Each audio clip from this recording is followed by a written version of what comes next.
We needed to be very careful about the way that this whole issue was approached. It was never the intention of any of the bodies, if you like, who were involved in the planning to be in a position where they are actively promoting the eclipse. The scaremongering stories that went around the press in the early stages were more out of speculation than the press wanted a story. These were never stories that the police actually put out, or as far as we're aware, any of the other agencies put out.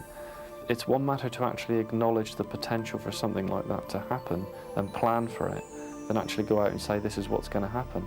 And the media seemed to take a line that, you know, there was going to be tremendous chaos.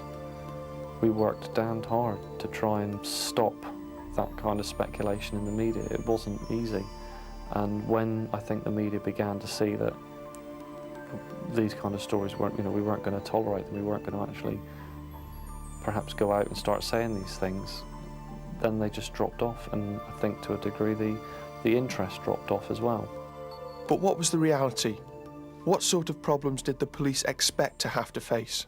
Well, I mean, that's a very interesting question, and that was the one that really featured in everyone's thinking to start with, because there were all sorts of different reports of the numbers, you know, millions of people that were going to come to primarily Cornwall, but also South Devon, to view the eclipse for real.